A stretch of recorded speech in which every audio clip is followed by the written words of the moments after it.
Saya cuma bilang, Om gendong saya mau lihat airnya. Wah, saya kaget. Itu pertama kali saya bisa lihat dasarnya sumur. Kelihatan batu-batunya, karena tinggal sedikit airnya. Tapi orang belum berhenti ngambil. Saya nggak bisa ngomong, karena masih anak-anak. Besok pagi bangun, saya bangun pagi-pagi. Saudara, saya minta Om saya gendong saya lagi. Saya mau ngelihat air itu ada tidak. Karena saya pikir bagaimana hari ini. Saudara, saya nggak ingat secara jelas, ya artinya pengertian. Setelah saya jadi hamba Tuhan, saya baru ngerti. Begitu hari pagi itu saya lihat, airnya naik lagi. Dan itu terjadi tiap hari.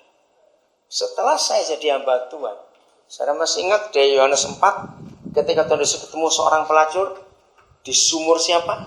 Yakub. Nah, bayangkan dari Yakub hidup sampai ke Yesus itu kira-kira 3.000-an tahun, kira-kira 2.000-an. Bayangkan sumur itu masih ada. Nah, dengarkan. Berarti berapa banyak anak-anak Tuhan menikmati berkat yang basi dari Tuhan, bukan yang fresh. Kenapa? Karena air sumur yang kita punya, kalau kita nggak habiskan hari ini, saudara, dan tentunya kita nggak mungkin habiskan sendiri satu keluarga air sumur itu, mati kita. Berarti kita minum air nggak fresh. Karena itu air sudah lama ngendap di situ. Kalau kita ingin minum air sumur yang fresh, caranya gimana? Ayo, ya, yang kuat. Habiskan airnya hari ini. Nah, bagaimana cara kita ngabiskan air hari ini? Panggil yang lain, bagikan pada yang lain. Panggil. Saudara, itu yang Tuhan mau dalam hidup kita. Hebat Tuhan. Kalau kita mau bekerja sungguh-sungguh. Maka itu ingat, jangan sampai ada di antara kita masuk neraka. Bukan karena berzina, karena membunuh, tapi karena pelit. Malu sekali itu. Terlalu betul masuk neraka gara-gara pelit. Nggak enak sekali, bukan? Ayo kita renungkan hari ini. Maaf, saya cuma cerita. April tahun 90. Itu pertama kali saya turun di Sentani. Ya, pertama kali. Itu pertama kali pesat masuk pelayanan kami, namanya pelayanan Desa Terpadu, masuk ke Papua.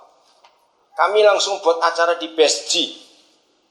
Itu kira-kira 800 pendeta dari 9 kabupaten, waktu itu masih 9 kabupaten, dikumpulkan di sana selama 4 malam 5 hari. Itu pertama kali saya ke Jayapura. Seminggu lalu saya ke Wamena.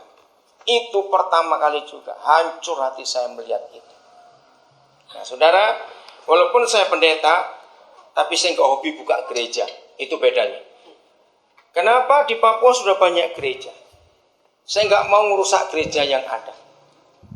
Saya cari apa yang sangat dibutuhkan oleh Papua. Akhirnya setelah saya keliling 6 kabupaten waktu itu, yang tidak itu Paniai, Manokwari, Sorong saya pergi, Fak-Fak saya pergi, ada satu lagi saya yang tidak, Serui, maaf ya, Serui. 3 kabupaten ini saya tidak pergi, yang 6 saya pergi. Waktu saya melihat, saya mencari sambil berdoa apa yang dibutuhkan oleh orang-orang Papua.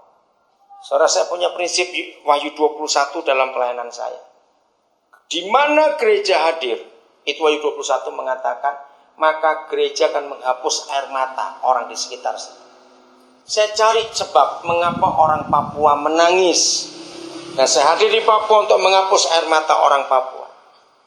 Ternyata yang membuat orang Papua nangis, tanah mereka kaya, alam mereka subur. Tidak ada tanah di dunia ini, dunia bukan cuma Indonesia, sekaya tanah Papua. Dari tambangnya, hutannya, lautnya, luar biasa. Tapi kenapa orang yang miskin sampai hari ini?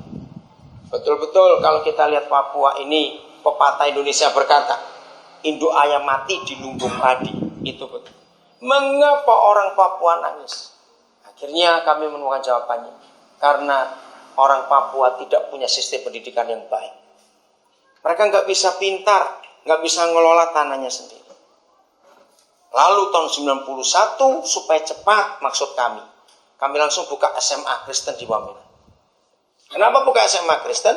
Supaya kami langsung bisa dapat sarjana. Cuma 3 tahun SMA-nya langsung kuliahkan. Ternyata kami gagal. Tahun 93, waktu mereka mau naik kelas 2 ke kelas 3, semua guru-guru kami putus asa dan mau pulang ke Jawa. Nah, kami bingung. Waktu itu saya baru menikah tahun 92. Istri saya juga bingung, bagaimana kalau mereka pulang semua, ini sekolah mau diapakan? Nggak mungkin ditutup. Lalu kami selidiki kenapa begitu sulit untuk ngajar. Saudara, akhirnya kami panggil satu konsultan dari IKIP Negeri Surabaya. Ya, seorang ahli, saya panggil, saya biayai. Tolong kami, 2 minggu dia di Wamena. Masuk ke beberapa kecamatan, buat penelitian. Saudara, maka itu maaf ya, ini orang Papua kita harus tahu. Dari penelitian konsultan ini, dia menemukan hal yang sangat kaget. Ternyata di benak orang-orang Papua itu tidak ada bilangan pecahan. Saudara. Nah, buat ahli ini berkata ini ada gen yang unik. Mengapa mereka? Maka itu ketika diajar, saudara, secara fakta, kenapa orang Papua lebih kuat di bidang sosial daripada eksakta? Rata-rata begitu. Enggak banyak yang bergerak di bidang teknik, eksakta itu enggak banyak. Ternyata ada gen yang beda. Nah, waktu itu diminta kita harus panggil ahli genetika. Mana mungkin panggil ahli genetika? Mau biaya berapa nanti? Maka itu sampai hari ini saudara lihat ya. Di semua pasar, yang kalau jualan mama-mama ini, sampai hari ini. Mau di Jayapura, mau di Nabire, di Biak, di Manokwari, di mana. Mereka kalau jualan tidak mungkin ada bilang 1.400 atau 2.300. Tidak mungkin, selalu bulat. 1.000 atau 2.000 atau 3.000, iya atau tidak? Enggak ada bilangan pecahan, saudara. Wah, waktu kami tahu itu tahun 93, kami berdoa puasa mencari kehendak Tuhan. Terus bagaimana sekolah ini? Bagaimana kita bisa cari benih yang baik, generasi yang bagus? Dalam doa puasa itu Tuhan menunjukkan jelas sekali. Tuhan bilang harus mulai dari taman kanak-kanak dan diasramakan. Diasramakan. Bagaimana mungkin? Dan kamu perlu waktu. Daniel 18 tahun sampai melihat mereka berhasil. Saya kaget 18 tahun. Saya umur berapa nanti itu? Soalnya itu 93. Saya keliling kembali. Waktu itu Pak Ukung masih ada di sini. Saya ngomong pada Pak Ukung, Pak Serpara masih ada. Saya bicara pada beberapa pejabat, pada beberapa pendeta di Jayapura, di Biak, di Sorong, di Merauke, saudara, di Fak-Fak. Saya bilang pada mereka, kita harus buat TK berpola asrama. Tidak ada satupun yang dukung. Malah mereka nakuti. Dia bilang, Bapak mikir baik-baik. Babi mereka lewat, kita senggol, kita didenda.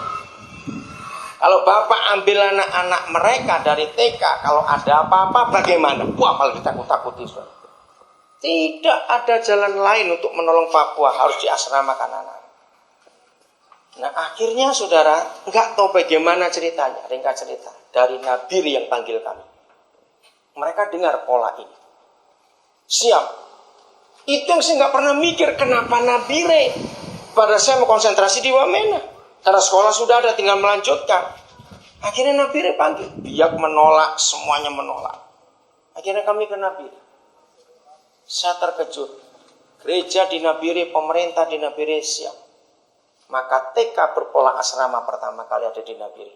Itu Juli tahun 95. Dan sekolah kami ini tidak boleh terima di tengah-tengah. Harus semuanya lewat TK. Karena itu pintu masuknya. Dan anak-anak yang pertama 95 itu TK.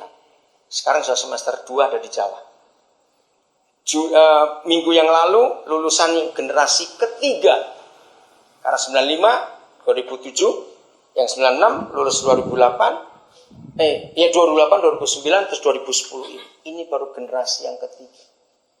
Dan waktu mereka sampai ke Jawa, saudara, bersyukur kepada Tuhan. Kehadiran mereka itu jadi kesaksian buat banyak orang. Maaf ya, anak-anak Papua kalian harus tahu. Di Jawa, saudara, sangat sulit terima kos untuk anak Papua. Karena anak Papua sudah dikenal jahat sekali. Pemabuk, perusak, pengacau. Nggak ada orang mau terima kos anak Papua. Saya cuma bilang, Om gendong saya mau lihat airnya.